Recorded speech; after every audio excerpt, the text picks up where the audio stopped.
جتنے بھی شعبہ جات ہیں اور ان شعبہ جات سے جتنے بھی لوگ وابستہ ہیں، ان لوگوں کی کچھ نہ کچھ نشانیاں ہوتی ہیں۔ ہر محکمے کی اپنی ایک مخصوص گفتگو اور زبان ہوتی ہے۔ مختلف اداروں میں بولے جانے والے الفاظ مختلف ہوتے ہیں۔ انسان بعض اوقات اپنے کام سے، بعض اوقات اپنی زبان سے، بعض اوقات اپنے لب و لہجے سے پہچانا جاتا ہے کہ یہ کس شعبے کا آدمی ہے۔ آپ کسی شخص کو پگڑی داڑھی کے اندر دیکھتے ہیں تو اگرچہ اس نے فقط سنت شریعت سمجھ کر ہی اسے رکھا ہوا ہوتا ہے، لیکن اسے دیکھ کئی بعض لوگ کہہ دیتے ہیں حافظ صاحب تشریف لائیے، قاری صاحب یہاں بیٹھیے، حضرت یہاں آ جائیے، کیونکہ عرف عام کے اندر یہ مزاج ہوتا ہے کہ داڑھی شریف، امامہ شریف یہ وضاقتہ علماء کی، قراء کی، حفاظ کی ہوتی ہے۔ اسی طریقے سے اگر کسی شخص کو آپ دیکھتے ہیں کہ اس نے ایک مخصوص لباس پہنا ہے اور ایک مخصوص آلہ گلے میں لٹکایا ہوا ہے، تو آپ اسے دیکھ کر پہچان جاتے ہیں کہ یہ شخص ڈاکٹر ہے، تو آپ اس سے ظاہر ہے اس کے شعبے کے بارے میں گفتگو کرنی شروع کر دیتے ہیں۔ کسی بھی شعبے سے تعلق رکھنے والا کوئی بھی شخص ہوتا ہے، اس کی کچھ علامات ہوتی ہیں، اس کے کچھ اوصاف ہوتے ہیں، اس کے اندر کچھ خوبیاں پائی جاتی ہیں۔ اس کے اٹھنے بیٹھنے، کام کرنے سے اور گفتگو کرنے سے اندازہ ہو جاتا ہے کہ بندہ کس شعبے کا ہے، کس مزاج کا ہے، کس طبیعت کا ہے۔ تو دنیا کے اندر اگر بہت سارے لوگ اپنے معاملات سے، گفتگو سے، آنے جانے سے پہچانے جاتے ہیں، تو بلا مثال و بلا تشبیہ سمجھانے کے لیے عرض کرتا ہوں، بندہ مومن کے اندر بھی کچھ خوبیاں ہوتی ہیں۔ جس طرح ڈاکٹری کی ڈگری لینے کے وجہ سے وہ ایک انسان تھا، عام آدمی تھا، لیکن ڈاکٹر بننے کے بعد اس کے اندر کچھ اضافی خوبیاں آئیں گی تو اسے ڈاکٹر مانا جانا، پہچانا جائے گا۔ عالم بننے کے بعد یا کسی بھی شعبے کا کوئی بھی ماہر بننے کے بعد اس کے اندر کچھ مخصوص خوبیاں آتی ہیں تو پھر اسے اس نام سے پکارا جاتا ہے۔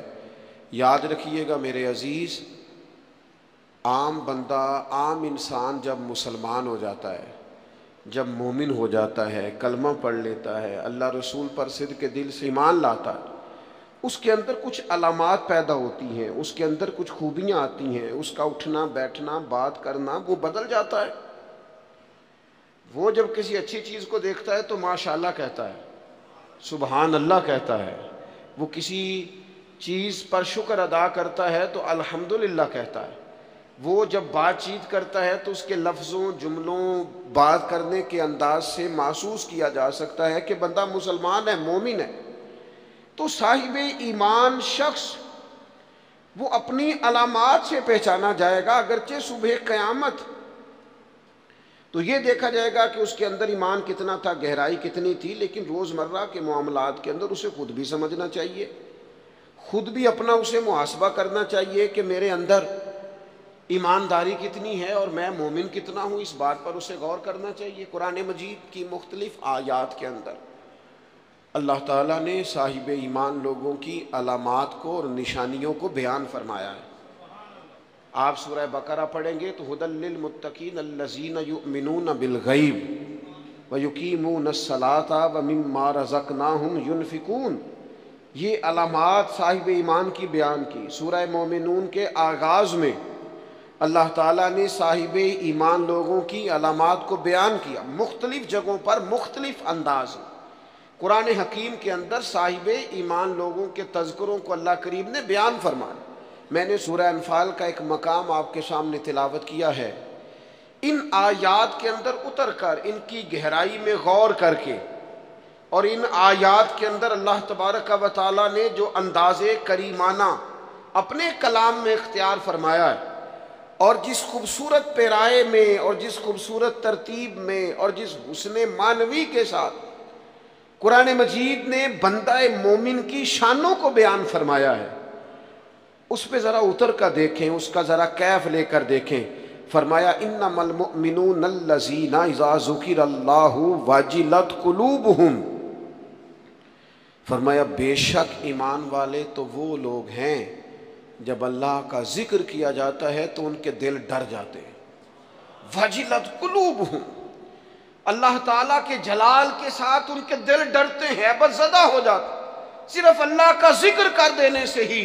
اور قرآن مجید کا حسن دیکھیں، یہ نہیں فرمایا بندے ڈر جاتے ہیں، وجلت قلوبہم، ان کے دل ڈر جاتے ہیں، ان کے دلوں پر ہیبت طاری ہو جاتی، ڈر جاتے. وَإِذَا تُلِيَتْ عَلَيْهِمْ آيَاتُهُ زَادَتْهُمْ ایمانا، اور فرمایا جب اللہ کی آیتیں ان پر تلاوت کی جاتی ہیں تو ان کا ایمان ترقی پا جاتا ہے. اللہ کا ذکر ہو تو دل ڈر جاتے ہیں، قرآن مجید پڑھا جائے تو ایمان ترقی پذیر ہو جاتا ہے، مضبوط ہو جاتا ہے، اس کے اندر اللہ تبارک و تعالیٰ کیف میں اضافہ کر دیتا ہے. یہ صاحب ایمان آدمی کی شان ہے.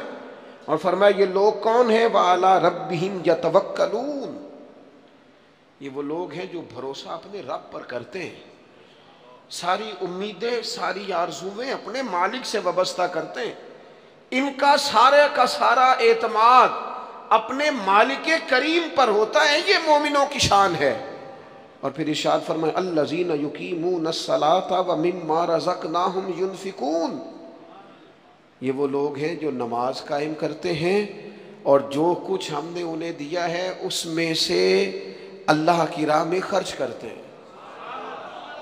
ایک تو ان کے دل ڈر جاتے ہیں اللہ کے ذکر سے، دوسرا یہ کہ جب قرآن مجید کی آیات تلاوت کی جاتی ہیں تو ایمان ترقی پاتا ہے، تیسرا یہ کہ یہ لوگ اپنے رب پر بھروسہ کرتے ہیں، چوتھا یہ کہ نماز کو قائم کرتے ہیں. الذین یقیمون الصلاۃ، نماز قائم کرتے ہیں، اپنے ظاہری اور باطنی تمام آداب کے ساتھ نماز پابندی سے ادا کرتے ہیں. مما رزقناہم ینفقون، اور جو ہم نے ان کو دیا ہے اس میں سے خرچ کرتے ہیں ہماری راہ میں.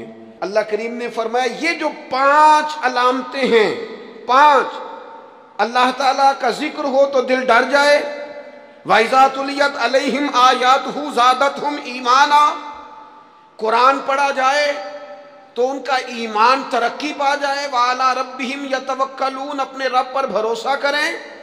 الَّذِينَ يُقِيمُونَ الصَّلَاةَ، وہ لوگ جو نماز قائم کرنے والے ہوں، وَمِمَّا رَزَقْنَاهُمْ يُنْفِقُونَ، اور جو ہم نے انہیں دیا ہے اس میں سے ہماری راہ میں خرچ کرنے والے ہوں.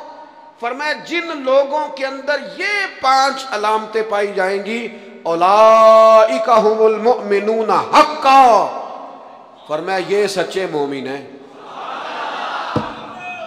کرتے پھریں اپنے حساب سے لوگ تشریح نکالتے پھریں کہ میرے سے اچھا مسلمان کون ہوگا، لیکن رب کا قرآن کہتا ہے اپنا محاسبہ کر کے دیکھ لو، اس کا ذکر ہو تو دل ڈرتا ہے. اپنا محاسبہ کر کے دیکھ لو، قرآن کی آیتیں پڑھی جائیں تو ایمان میں ترقی ہوتی ہے. اپنے آپ سے پوچھ لو رب پر بھروسہ کتنا ہے، اپنے آپ سے سوال کرو نماز قائم کرنے میں تمہارا معیار کیا ہے. یہ دیکھو کہ تم اللہ کی راہ میں خرچ کرنے کے معاملے میں کتنے سخی واقع ہوئے ہو. اگر یہ 5 باتیں پائی جاتی ہیں تو اولئک ھم المؤمنون حقا، میرا رب فرماتا ہے یہ وہ سچے مومن ہیں جنہیں رب سچا مومن فرماتا ہے.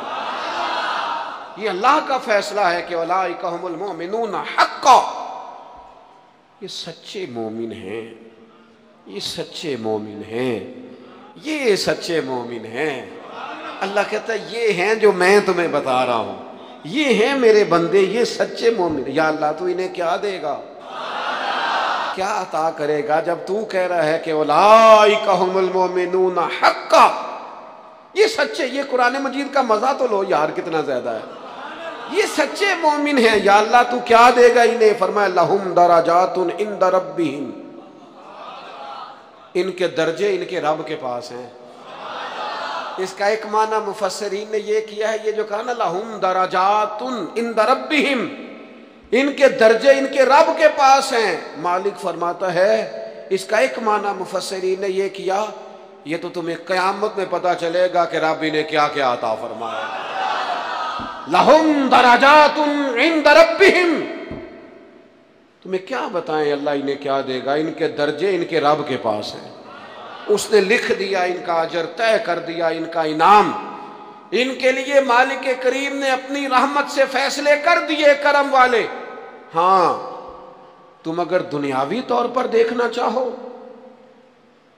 تم اگر سمجھنا چاہو تو فرمایا وَمَغْفِرَةٌ وَرِزْقٌ کریم، ان کے درجے ہیں ان کے رب کے پاس، اور ان کے لیے بخشش ہے۔ جو خطائیں ہو گئیں بھول کے وہ اللہ معاف کر دے گا، ان کے لیے بخشش ہے۔ اور یہ مت سمجھنا کہ صرف آخرت میں ہی نتیجہ ملے گا، یہ مت سمجھنا صرف بخشش ہی ملے گی، یہ مت سمجھنا کہ صرف اخروی زندگی ہی بہتر ہوگی۔ وَرِزْقٌ کریم، فرمایا ان کے لیے عزت والی روزی ہے۔ اوئے ہوئے ہوئے، اللہ کرے آپ سمجھیں قرآن مجید کا مزہ۔ وَرِزْقٌ کریم، انہیں میں باعزت رزق عطا کروں گا، روزی بھی ملے گی پر کہیں رسوا نہیں ہونا پڑے گا، روزی ملے گی پر ذلت والی نہیں۔ وَرِزْقٌ کریم، کبھی پلٹ کے دیکھو نا رب کے بندوں کی شان، اللہ انہیں رزق عطا فرماتا ہے تو عزت والا عطا فرماتا ہے، وقار والی روزی میں دوں گا، وقار والی۔ بس تم 5 چیزیں پیدا کرو اپنے اندر۔ ایک تو یہ دیکھو جب رب کی یاد ہوتی ہے تو دل ڈرتا ہے کہ نہیں، قرآن پڑھا جاتا ہے تو ایمان مضبوط ہوتا ہے کہ نہیں، تمہارا رب پر بھروسہ کتنا ہے، اعتماد خالق کتنا ہے، یہ اپنے اندر پیدا کرو۔ اور فرمایا نماز قائم کرو، اللہ کے راستے میں خرچ کرو۔ تم یہ 5 چیزیں پیدا کرو، رب کہتا ہے مومن بھی تم پکے ہو، درجے بھی بڑے دوں گا، جو خطائیں غلطی سے ہو گئیں وہ معاف بھی کر دوں گا۔